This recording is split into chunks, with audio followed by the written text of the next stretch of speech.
This film was produced as part of the Agri-Pole project funded by the EU's Erasmus Plus program. Within the project, educational materials about the EU were developed. We talked to students about what they eat. Students from Bulgaria, Poland and Austria were interviewed. We wanted to know which foods they regularly put in their shopping carts. We gave them a selection of things to choose from. We asked pupils from Bulgaria what they buy when they go to the shop. 100% of them buy cheese. When we look at chicken, 80% answered that they put it in their shopping carts regularly. 80% also get coffee. A bit higher percentage of Bulgarian pupils, 93%, buy nuts. Salad and tomatoes are purchased by 87%. Strawberries are regularly bought by 93%. 69% of Polish pupils buy cheese, milk and strawberries when they go to the shop. 71% put meat and fruit juice in their shopping carts. 77% purchase apples. 63% of the pupils in Poland choose salad as a product which they regularly get. We asked some pupils from Austria how often they consume a product. When we asked them about cheese, 82% answered that they eat it every day while 18% do that 3 to 4 times a week. When we look at butter, 78% answered that they consume it daily and 22% 3 to 4 times on a weekly basis. Meat is eaten daily by 89% of pupils in Austria. The most consumed product by them is fruit juice. 100% drink it every day. Here you can see these and other answers. The answers of the young people show nutrition is multifaceted. Overall, there has in recent years been a trend towards more conscious eating habits among young people. Studies show that attention to climate change has risen continuously for several years now. 64% of consumers worldwide try to have a positive impact on nature and the environment through their everyday behavior. This also applies to nutrition. More and more young people in Germany are going vegetarian and vegan. Nutrition is not just a private matter. It depends on what is on offer and the price. And no matter how we eat, our food is derived from raw materials. Both of these factors are strongly linked to EU agricultural policy. But what is it exactly? So the choice of what we eat has indirectly to do with agricultural policy. In Europe, with the so-called Common Agricultural Policy, or CAP for short. Its history began in 1957. The European countries were weakened by the Second World War. Food shortages, hunger and poverty prevailed. In order to strengthen the weakened agricultural and food economy, the European countries Germany, France, Italy and the Benelux states founded the European Economic Community, EEC, to set the political course for a common market. The aim was to rebuild Europe, economically, and to be able to supply the population with sufficient quantities of food. An important part of this was the agreement on the basic lines of a common agricultural policy. The first 2 decades focused on structural measures and increasing productivity. These measures also demanded an increase in efficiency and intensification.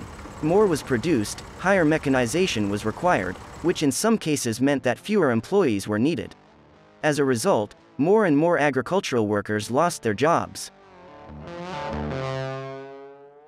Only a few found new jobs in rural areas and migrated to the cities. In 1960, a farmer in Germany provided for 17 people. Today he provides for 134. So that, the increase in productivity nevertheless remained attractive for farmers. State-guaranteed purchase prices were introduced for milk, grain and meat. And no matter how much the farmers produced, the EEC states bought it. The undersupply in the 1950s soon turned into overproduction. A first unintended consequence of the CAP were enormous surpluses, the so-called milk lakes and butter mountains, which reached their peak at the end of the 1970s. In response to this surplus production, quantity limits on production were introduced. This included, for example, the milk quota in 1984. If the farmer produced more than allowed, he was sanctioned with a penalty payment. The intensification of agriculture brought further problems. Small-scale agriculture was displaced by large areas with monocultures. The result? Loss of biodiversity. Highly specialized high-yielding crops also required increasingly complex pesticides and fertilizers.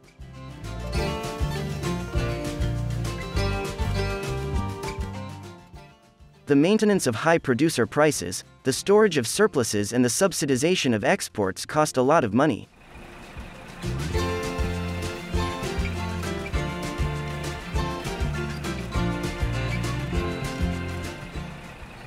In 1970, 70% of the EU budget was spent on agricultural policy.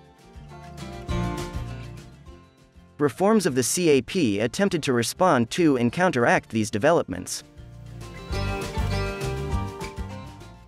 Support prices for meat and cereals were reduced and arable land was set aside.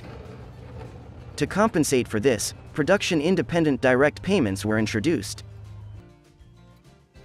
In 1992, with the McSharry reform, environmental concerns were given greater consideration in agricultural policy for the first time.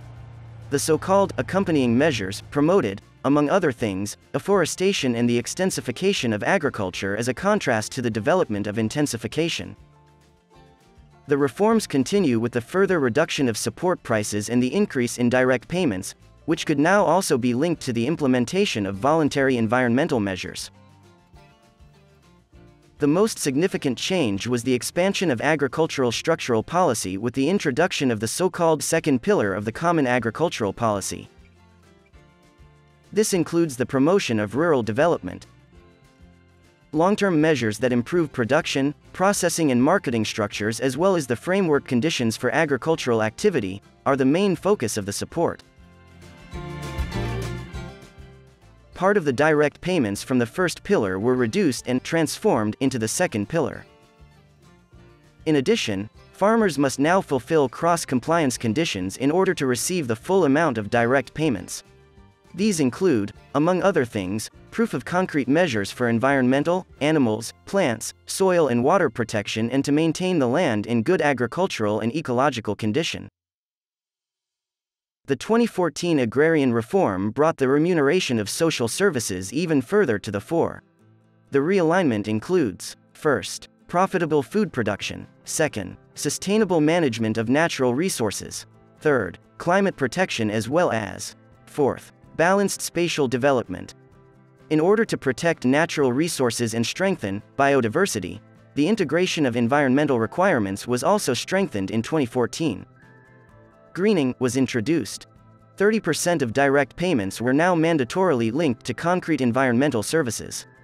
These include the reservation of permanent grassland, such as meadows and pastures, crop diversification and the provision of so-called ecological priority areas on arable land. Almost all stakeholders agree that more needs to be done in agriculture for sustainability, more for the environment and more against climate change. Green Deal, farm-to-fork strategy, green architecture are just a few of the issues currently being hotly debated.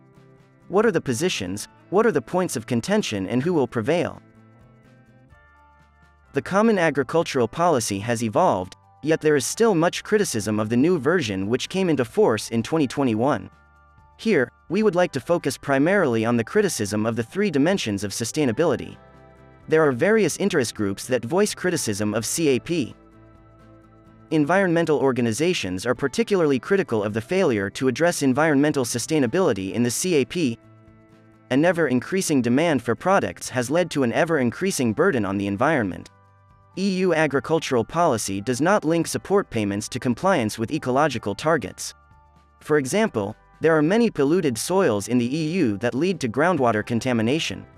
In addition, monocultures cause biodiversity to suffer.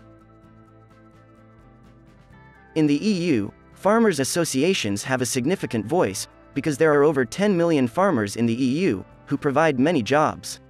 Farmers' associations want their farmers to be able to live off their harvest again, so they need a fair profit from their work. The many regulations of the Common Agricultural Policy cost farmers time and money and make it difficult for farmers to remain competitive. Overall, they want secure future perspectives. Secure prospects for the future are also what agricultural workers want.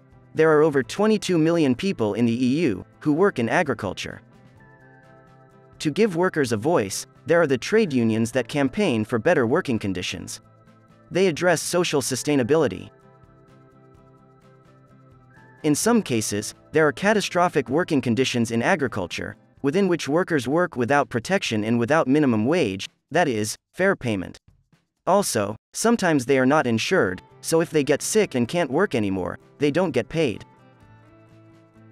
It is not easy to summarize the criticism of consumer, because consumers can also be farmers, workers are people who are active in environmental associations. In studies, consumers answer that they would like to buy organic, regional or sustainable products and would be willing to pay more for it. But reality shows that when it comes to shopping, people mainly pay attention to the price. We remember that the low price of products in supermarket was mainly a concern for farmers who wanted to make more profit with their products. A low final price also means that workers can be paid less. Therefore, politics must intervene here to create fair conditions for everyone. What we just saw is how multifaceted the criticism on the CAP is.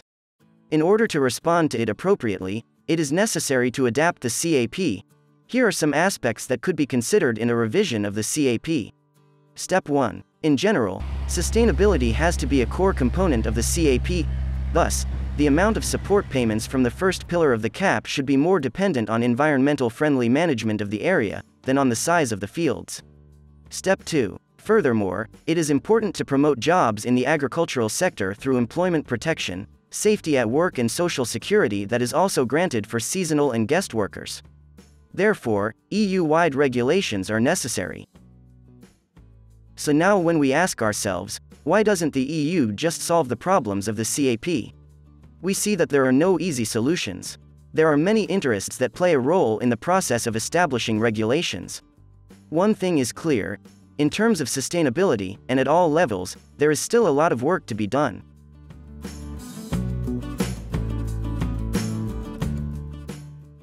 Today you have learned about the EU's Common Agricultural Policy and also about the criticism of it. We would like to give you the following food for thought. How could we change the CAP? Are there projects in your area that support sustainability? How can you support sustainability through your consumption? How can you do it through political participation?